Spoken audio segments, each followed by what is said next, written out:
Shalom sahabat-sahabat yang dikasihi Tuhan Yesus Kristus, jumpa kembali di dalam sesi Reading Bible Time. Pada malam hari ini kita akan sama-sama membaca dari Nehemia 1 hingga Nehemia 2. Sebelum kita membaca firman Tuhan, marilah kita bersatu di dalam doa untuk memohon pimpinan dan pengurapan dari Roh Kudus. Mari kita bersatu di dalam doa.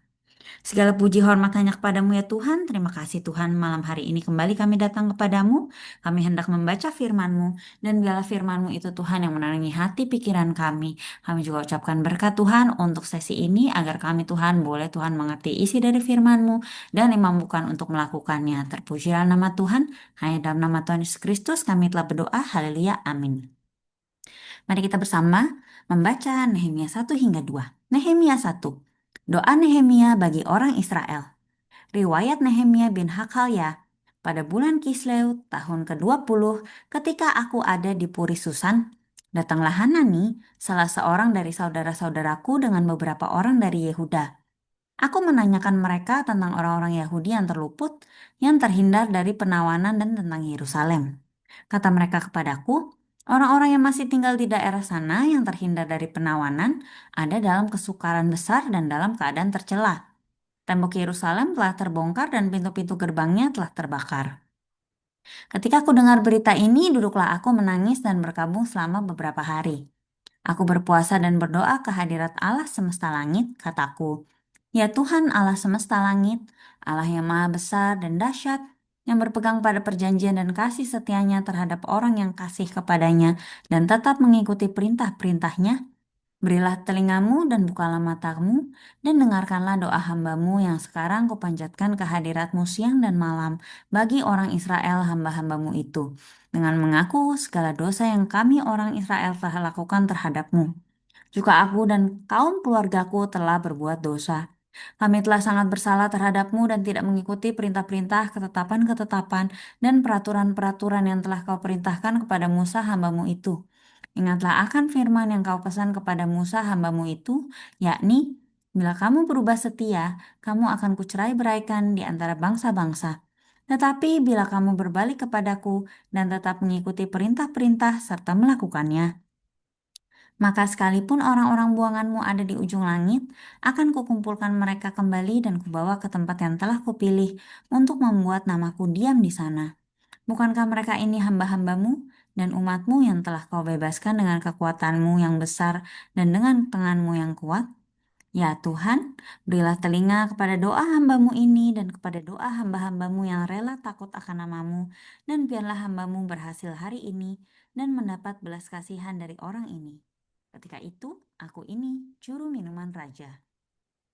Nehemia 2. Nehemia diutus ke Yerusalem. Pada bulan Nisan, tahun ke-20 pemerintahan Raja Artasasta, ketika menjadi tugasku untuk menyediakan anggur, aku mengangkat anggur dan menyampaikannya kepada raja. Karena aku kelihatan sedih, yang memang belum pernah terjadi di hadapan raja, bertanyalah ia kepadaku, "Mengapa mukamu muram walaupun engkau tidak sakit? Engkau tentu sedih hati." Lalu aku menjadi sangat takut. Jawabku kepada raja, "Hiduplah raja untuk selamanya. Bagaimana mukaku tidak akan muram kalau kota, tempat pekuburan nenek moyangku, telah menjadi reruntuhan dan pintu-pintu gerbangnya habis dimakan api?" Lalu kata raja kepadaku, "Jadi, apa yang kau inginkan?" Maka aku berdoa kepada Allah semesta langit, kemudian jawabku kepada raja, "Jika raja menganggap baik dan berkenan kepada hambamu ini, utuslah aku ke Yehuda, ke kota pekuburan nenek moyangku, supaya aku membangunnya kembali." Lalu bertanyalah raja kepadaku sedang permaisuri duduk di sampingnya, "Berapa lama engkau dalam perjalanan dan bilakah engkau kembali?" Dan raja berkenan mengutus aku sesudah aku menyebut suatu jangka waktu kepadanya. Berkatalah aku kepada raja, "Jika raja menganggap baik, berikanlah aku surat-surat bagi bupati-bupati di daerah seberang sungai Efrat, supaya mereka memperbolehkan aku lalu sampai aku tiba di Yehuda. Pula sepucuk surat bagi Asaf, pengawas taman raja, supaya dia memberikan aku kayu untuk memasang balok-balok pada pintu-pintu gerbang di benteng bait suci, untuk tembok kota dan untuk rumah yang akan kudiami." Dan raja mengabulkan permintaanku itu karena tangan Allahku yang murah melindungi aku. Maka datanglah aku kepada bupati-bupati di daerah seberang Sungai Efrat dan menyerahkan kepada mereka surat-surat raja. Dan raja menyuruh panglima-panglima perang dan orang-orang berkuda menyertai aku. Ketika Sanbalat, orang Horon, dan Tobia, orang Amon, pelayan itu mendengar hal itu, mereka sangat kesal karena ada orang yang datang mengusahakan kesejahteraan orang Israel. Tekad untuk membangun kembali tembok Yerusalem. Maka tibalah aku di Yerusalem. Sesudah 3 hari aku di sana, bangunlah aku pada malam hari bersama-sama beberapa orang saja yang menyertai aku. Aku tidak beritahukan kepada siapapun rencana yang akan kulakukan untuk Yerusalem yang diberikan Allahku dalam hatiku. Juga tak akan ada lain binatang kepadaku kecuali yang kutunggangi. Demikian pada malam hari aku keluar melalui pintu gerbang lebak ke jurusan mata air ular naga dan pintu gerbang sampah. Aku menyelidiki dengan seksama tembok-tembok Yerusalem yang telah terbongkar dan pintu-pintu gerbangnya yang habis dimakan api. Lalu aku meneruskan perjalananku ke pintu gerbang mata air dan ke kolam raja. Karena binatang yang kutunggangi tidak dapat lalu di tempat itu, aku naik ke atas melalui wadi pada malam hari dan menyelidiki dengan seksama tembok itu. Kemudian aku kembali lalu masuk melalui pintu gerbang lebak. Demikianlah aku pulang. Para penguasa tidak tahu kemana aku telah pergi dan apa yang telah kulakukan, karena sampai kini aku belum memberitahukan apa-apa kepada orang Yahudi, baik kepada para imam maupun kepada para pemuka, kepada para penguasa dan para petugas lainnya. Berkatalah aku kepada mereka, kamu lihat kemalangan yang kita alami, yakni Yerusalem telah menjadi reruntuhan dan pintu-pintu gerbangnya telah terbakar. Mari kita bangun kembali tembok Yerusalem supaya kita tidak lagi dicela. Ketika aku beritahukan kepada mereka betapa murahnya tangan Allahku yang melindungi aku dan juga apa yang dikatakan raja kepadaku, berkatalah mereka, kami siap untuk membangun. Dan dengan sekuat tenaga mereka mulai melakukan pekerjaan yang baik itu.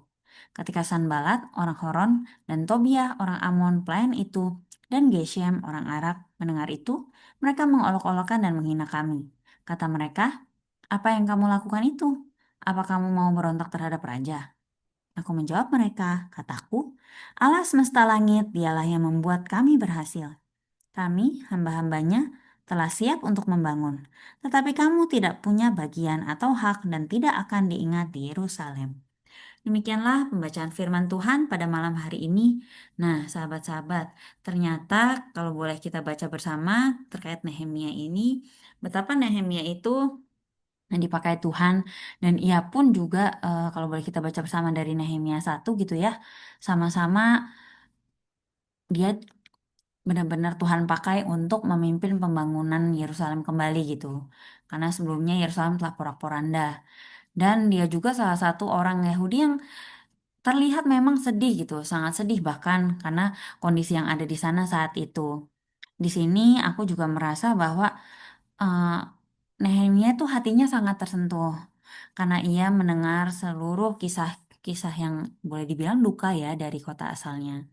Dan kemudian dinyatakan di ayat 4, ia berpuasa, ia berdoa kepada Tuhan Allah semesta langit gitu. Dia berkabung bahkan. Dan di situ mulai dinyatakan juga doa-doa dari Nehemia. Di sini kita belajar benar-benar dari Nehemia ketika Nehemia kemudian mengingat bangsanya untuk kesalahan bangsanya, Nehemia menjadi pribadi orang yang kemudian berdoa kepada Tuhan yang benar-benar hatinya dengan lembut ia boleh berdoa kepada Tuhan gitu. Jadi benar-benar aku mau undang kita semua untuk kita juga mau meneladani Nehemia di mana ia mendoakan bangsanya. Kita sama-sama doakan bangsa kita, bangsa Indonesia. Kita doakan juga setiap kota-kota yang kita tinggali atau tempat kita bekerja, kita ucapkan berkat atas kesejahteraan kota kita.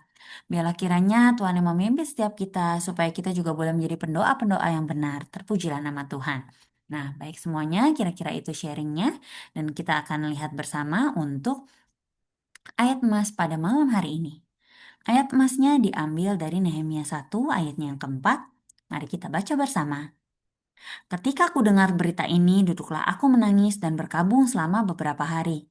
Aku berpuasa dan berdoa ke hadirat Allah semesta langit. Demikianlah pembacaan firman Tuhan, mari kita bersatu dalam doa. Segala puji dan syukur kami naikkan kepadamu ya Tuhan. Terima kasih. Biar Tuhan ajar kami Tuhan. Untuk kami senantiasa mendoakan bangsa kami Tuhan. Bangsa Indonesia. Kami ucapkan berkat Tuhan atas bangsa Indonesia. Untuk setiap pemerintahan Tuhan. Mulai dari presiden, wakil presiden, seluruh jajarannya Tuhan. Pemerintahan pusat, daerah, dan di bawah-bawahnya semuanya Tuhan. Biar semuanya Tuhan mengusahakan kesejahteraan Indonesia. Mengusahakan kesejahteraan kota. Kami ucapkan berkat Tuhan. Untuk dan petahkan Tuhan segala kekuatan kuasa iblis Tuhan yang berusaha Tuhan mengambil Tuhan kekuasaan Tuhan melalui pimpinan-pimpinan ini Tuhan. Ya kiranya pimpinan-pimpinan ini Tuhan pimpin supaya mereka takut dan getar akan Engkau. Terpujilah nama Tuhan. Terima kasih ya Bapak. Nah doa kami hanya dalam nama Tuhan Yesus Kristus kami telah berdoa. Baik semuanya, kita telah menyelesaikan pembacaan kita pada malam hari ini dan kita akan melanjutkan kembali esok hari tanggal 2 Oktober 2025 pukul 20.00 WIB atau 21.00 WITA. Kemudian kita akan melanjutkan pembacaan ke Nehemia 3 ya.